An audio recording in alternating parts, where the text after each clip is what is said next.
साल 1630 ईस्वी। ये वो समय था जब मुगलिया सल्तनत अपने पूरे शबाब पे था। यानी कि जो है औरंगजेब उस समय भारत का बादशाह था और जो है उसका राज लगभग दक्कन यानी महाराष्ट्र के कुछ हिस्सों को छोड़ के या राजस्थान के कुछ हिस्सों को छोड़ कर लगभग कमोबेश पूरे हिंदुस्तान पर उसका राज था। ठीक इसी समय 19 फरवरी सन 1630 को महाराष्ट्र के अहमदनगर के शिवनेरी किले में एक नन्हे से बालक का जन्म होता है। जी हाँ, वही थे महाराज शिवाजी, जो कि आगे चल के महान शासक मराठा शिरोमणि छत्रपति शिवाजी के नाम से मशहूर हुए। और एक तरह से वही एक ऐसे व्यक्ति थे जिनसे टकरा के औरंगजेब का साम्राज्य पूरी तरह धराशायी हो गया लड़ते लड़ते, और वो बिखर गया।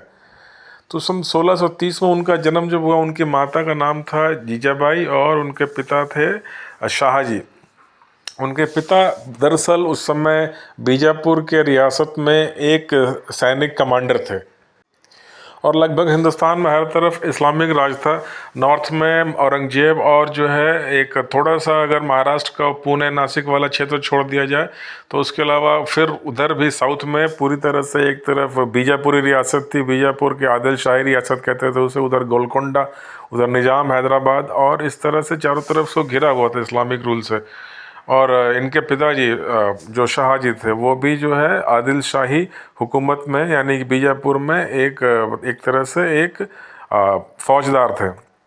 हालांकि छत्रपति शिवाजी को बचपन से ही उनमें एक राष्ट्रीय भाव था। उन्हें बहादुरी, वीरता उन्हें अपने पिता की तरफ से मिली थी, जबकि धार्मिक शिक्षा और भारत के गौरवशाली इतिहास के बारे में जो शिक्षा मिला था वो उनकी माता जीजाबाई की तरफ से मिला था, जो उन्हें बचपन से ही भारत के वीरों की कहानियाँ सुनाया करती थी और जो है उन्हें हिंदू संस्कृति के बारे में शिक्षित किया करती थी। तो इस ढंग से बालक शिवाजी का जो एक तरह से परवरिश था उसमें वीरता, राष्ट्रभक्ति और अपने धर्म संस्कृति के बारे में ज्ञान, उदारता, ये सब लेके उनकी एक पर्सनालिटी डेवलप हुई।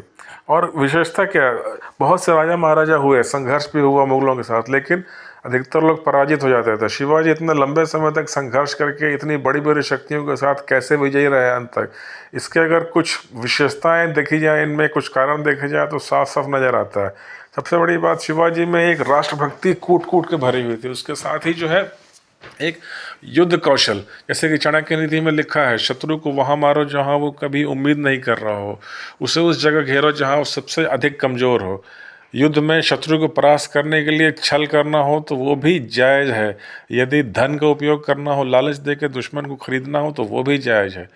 और उसी ढंग से जो है भारत की, जैसे कि प्राचीन संस्कृति में युद्ध कला का वर्णन है, चाणक्य नीति में लिखा हुआ है कि शत्रु साम्राज्य को कैसे समाप्त करना है, उसे पूरी तरह से अनुसरण करते हुए उन्होंने जो है इस चीज़ को प्रयोग में वो लेके आए। दूसरी बात, उनकी उदारता ऐसी थी कि उन्होंने कभी अपने प्रजा में, समाज में भेदभाव नहीं किया। जो भी योग्य था वो हर कोई शिवाजी के साथ जो है उनके सेना में, उनके प्रशासन में शामिल रहा। और एक राष्ट्रभाव जगाने की उनकी अपनी एक अलग एक पद्धति थी। फॉर एक छोटा सा उदाहरण है, जैसे कि जो सरकारी कामकाज होता था उस समय, जो हिंदू रियासत थे उनमें भी जो दरबार थे, शाही दरबार, उनमें पर्शियन यानी फारसी उर्दू में काम होता था। शिवाजी ने भाषा, मैंने ये अपने दरबार में सरकारी काम के लिए जो भाषा उपयोग होनी थी उसे मराठी और संस्कृत में बदल दिया। यानी उन्होंने कहा कि दरबार में सारा सरकारी काम जो है या तो संस्कृत में होगा, नहीं तो मराठी में होगा। इससे जो है एक राष्ट्रीयता का भाव अपने आप उस पूरे क्षेत्र में, उनकी प्रजा में, उनके सेना में कूट कूट कर गहरे बैठ गया। फिर अगर युद्ध कला की बात करें तो शिवाजी किलों का महत्व जानते थे। वो जानते थे कि अगर आपके पास शक्तिशाली दुर्ग हों, किले हों, तब आपकी स्थिति मजबूत हो सकती है, क्योंकि महाराष्ट्र का वो क्षेत्र काफ़ी हद तक पहाड़ियों से और जंगल से घिरा हुआ है। तो वो जानते थे कि इसमें गुरिल्ला युद्ध आसान हो सकता है, और यदि उस क्षेत्र में, उन जंगल पहाड़ों के बीच में अगर किलों के ऊपर अधिकार हो जाए तो बड़ी से बड़ी फौज का मुकाबला किया जा सकता है। तो यही सब रणनीति बनाते हुए 16 वर्ष की आयु में सन 1646 में सबसे पहली बार उन्होंने जो बीजापुर की रियासत थी उनके कई किले सीधा हमला करके लड़ के एक एक किला जीतने से अच्छा उन्होंने धन का उपयोग किया। जहां बीजापुरी रियासत में आपसी फूट थी, जो कुछ सरदार बीजापुर आदिल शाह के लालची थे, उन्हें धन दे के खरीद लिया। और जो है सबसे पहली बार उन्होंने 1646 में तोरना के किले पे कब्जा किया। उससे जो धन प्राप्त हुआ उससे उन्होंने रायगढ़ का किला बनवाया, जहाँ लंबे समय तक वो रहे और अंत में शासन भी उन्होंने एक तरह से राजधानी बनी बाद में आगे चल के वो। और इस तरह से तोड़ना किले के अलावा और भी कई सारे दुर्ग को या तो पैसे से लालच दे के उन्होंने अधिकार कर लिया या फिर जो है उस पर हमला करके उस पर कब्जा कर लिया। इसके बाद फिर उन्होंने 1650 आते आते बीजापुर की रियासत के साथ झगड़ा बढ़ने लगा। साथ ही साथ जो है बीजापुर के या जो इस्लामिक शासक थे, जो निज़ाम थे, उनकी मदद के लिए जो बंदरगाह होते थे, यानी कि समुद्र की तरफ से उन्हें मदद मिलती थी। जो अफ्रीकी गुलाम जिसे सिद्दी कहते हैं, वो बेसिकली जो इस्लामिक मुस्लिम गुलाम होते थे वो वहाँ से लाए जाते थे और वो आदिल शाही बीजापुरी फ़ौज में या निज़ाम की फ़ौज में, गोलकुंडा की फ़ौज में वो एक तरह से भाड़े के इस्लामिक सैनिक थे। वो आते थे अफ्रीका से, उनके आने जाने का रास्ता समंदर था। तो शिवाजी ने दूरदर्शिता का परिचय देते हुए शायद इतिहास में पहली बार नेवी यानी कि नौसेना के बारे में सोचा और उन्होंने अच्छी खासी नौसेना, मराठा नौसेना बनाई अपनी। उसके लिए उन्होंने जो डच यानी कि जो एक तरह से पुर्तगाली और डच जो शासक थे, जिनका अधिकार था गोवा कोंकण के कुछ क्षेत्रों में, उनसे संपर्क किया। कुछ उसमें अच्छे कारीगर और उनके जो तकनीक यानी इंजीनियर कह लीजिए उस ज़माने के, उन्हें अपने साथ मिलाया और उन्होंने युद्ध के लिए बड़ी बड़ी जहाज़ बनवाए, नाव बनवाई। हालांकि वो नाव ऐसी थी, ब्रिटिश या डच की तरह तो नहीं थी जो कि समुद्र में गहरे अंदर तक जाकर युद्ध करे, लेकिन हाँ छोटे नाव जरूर उन्होंने तैयार करवाए। और माना जाता है कि 1650 से लेकर 1660 के बीच में मराठा नेवी के पास एक तरह से 50 से लेकर 80 जंगी जहाज़ थे। इस कारण फिर हुआ ये कि एक तरह समुद्र का रास्ता बंद हो गया, जिस कारण जिस रास्ते जो है भाड़े के सैनिक अफ्रीका से अब नहीं पहुंच पाते थे। इसका फ़ायदा उठाते हुए फिर उन्होंने 1657 में कमज़ोर होती बीजापुरी रियासत पे प्रतापगढ़ में हमला किया। प्रतापगढ़ किले का कमांडर था अफजल खान, जो कि माना जाता है 7 फीट से ऊंचा एक सरदार था और बहुत ही क्रूर था।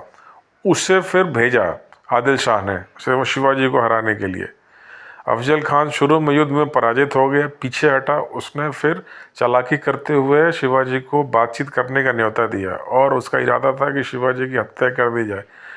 जब शिवाजी उसके टेंट में पहुंचे तो उन्हें अंदेशा था कि धोखा हो सकता है, दुश्मन पर कभी विश्वास नहीं किया जाना चाहिए। चाणक्य नीति में भी ये बातें लिखी हुई है।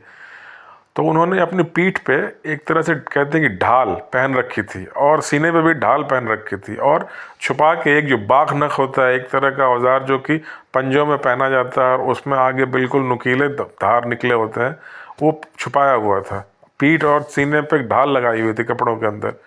जैसे ही वो गले मिले मतलब अफजल खान ने चाकू से उनकी पीठ पे वार करना चाहा, लेकिन उनकी पीठ पर ढाल बंधी हुई थी, इसलिए वो चाकू का वार विफल हो गया। और इसका फ़ायदा उठाते हुए शिवाजी ने अपने बाघ नख को निकाला कपड़ों के अंदर से और जो है पेट में घुसेड़ दिया। अफजल खान वहीं मारा गया और शिवाजी वहाँ से बच के निकल गए। तब तक उनका जो है सूझबूझ का परिचय देते हुए शिवाजी ने सबके साथ एक साथ युद्ध नहीं छेड़ा, क्योंकि बीजापुर के साथ जो है औरंगजेब यानी मुग़ल सल्तनत की भी अच्छी बनती नहीं थी। तो बीजापुर को हराने के लिए उन्होंने एक तरह से औरंगजेब से मदद भी ली और 1657-58 तक जो है उन्होंने औरंगजेब का मदद किया और उससे मदद ली। जब उन्होंने बीजापुर पे एक तरह से अधिकार कर लिया, आदिल शाही हुकूमत ख़त्म हो गई, लगभग कमज़ोर हो गई, काफ़ी सारे किले जीत लिए उन्होंने, तब उन्होंने फिर मुग़ल टेरिटरी में, मुग़ल क्षेत्रों पे भी अधिकार करना शुरू किया। उन्होंने गुजरात में मुग़ल किलों पे हमला किया और जो है सूरत, पुरंदर, जो कि एक तरह से मुग़ल शहर थे और काफ़ी वहाँ पे मुग़ल पैसा था, उसे लूट लिया। तब शिवाजी को परास्त करने के लिए उसने अपने एक तरह से एक मामा लगता था शाइस्ता खान, उसे भेजा, लेकिन वो भी जो है युद्ध में हार गया। और जो उसके कैंप पे शिवाजी ने रात में गुरिल्ला अटैक किया, जिसमें किसी तरह शाइस्ता खान जान बचा के भागा, लेकिन कहते हैं कि उसके हाथ की 3-4 उंगलियां कट गई। फिर औरंगजेब ने अब राजा मिर्ज़ा जसवंत सिंह या जय सिंह, कुछ उनका ऐसा नाम था, जो कि दरबारी थे औरंगजेब के, उन्हें 1.5 लाख की सेना के साथ भेजा। तो उनसे युद्ध करते हुए शिवाजी पराजित हुए और उन्हें जो है गिरफ्तार करके दिल्ली लाया गया, आगरा। तो औरंगजेब ने सोचा कि इनकी हत्या कर दी जाए या इसे अपने यहाँ नौकरी पर रखा जाए, अपना एक सैनिक कमांडर बना के, ताकि दक्कन में ये जो है हमारा राज विस्तार कर सके। तो किसी ने सुन सलाह दिया औरंगजेब को कि अगर ये हमारे साथ मिल जाता है शिवाजी, तो मुग़ल साम्राज्य दक्षिण में दूर तक फैल सकता है।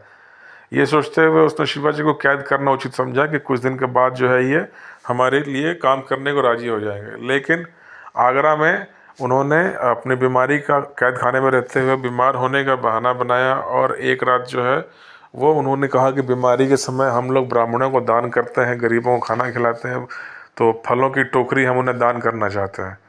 और एक रात अपने पहरेदारों को रिश्वत देके वो एक फल की टोकरी में छिप के वहाँ से बच निकले, और फिर उन्होंने वापस आके हमले शुरू कर दिए और दोबारा से सूरत को लूटा। 1665-66 तक आते आते जो है काफ़ी सारा मुग़ल का क्षेत्र, गुजरात और महाराष्ट्र से उन्होंने स्वतंत्र करा लिया। और फिर 1674 में फाइनली उन्हें छत्रपति का उन्हें टाइटल दिया गया और उनकी एक तरह से राजपोशी हो गई। और 1680 में एक मतलब 6 साल उन्होंने वहाँ स्वतंत्र होकर छत्रपति की तरह राज किया। फिर 1680 में एक बीमारी के कारण उनकी मृत्यु हो जाती है। उसके बाद फिर उनके पुत्र ने मराठा साम्राज्य को विस्तार करना शुरू किया, और औरंगजेब का जो मुग़ल साम्राज्य था वो शिवाजी से 20 साल में लड़ते लड़ते इतना खोखला हो गया था, इतना कमज़ोर हो गया कि जो है मुग़ल साम्राज्य का पतन शुरू हो गया। और 1707 में जब औरंगजेब की मृत्यु हुई, उसके बाद एक तरह से मुग़ल साम्राज्य पूरी तरह से समाप्त हो गया, केवल नाम के लिए रह गया। और मराठा साम्राज्य महाराष्ट्र से आगे बढ़ते बढ़ते लगभग दिल्ली तक पहुंच गया था। तो एक तरह से जो हिंदू राष्ट्र उस समय का जो भी था, वो शिवाजी ने ही एक तरह से उसकी नींव रखी थी। इसके अलावा इसके जो भारत में एक तरह से अपनी पहली नौसेना यानी नेवी बनाने का जो श्रेय छत्रपति शिवाजी को ही जाता है। तो अगर आपको मेरा ये वीडियो अच्छा लगा हो तो प्लीज़ मेरे चैनल को लाइक कीजिए, और इस वीडियो को भी लाइक कीजिए और सब्सक्राइब कीजिए, और अपने दोस्तों के साथ शेयर भी कीजिए। और मिलते हैं फिर बहुत जल्दी। इतिहास के बारे में किसी और विषय पर बात करेंगे या किसी करंट अफेयर के टॉपिक पर बात करेंगे। तब तक के लिए बहुत बहुत धन्यवाद। एक बार फिर से आग्रह है कि मेरे चैनल को प्लीज़ सब्सक्राइब कीजिए, मेरे वीडियो को लाइक कीजिए और शेयर कीजिए। मिलते हैं फिर बहुत जल्दी। बहुत बहुत धन्यवाद मेरा वीडियो देखने के लिए।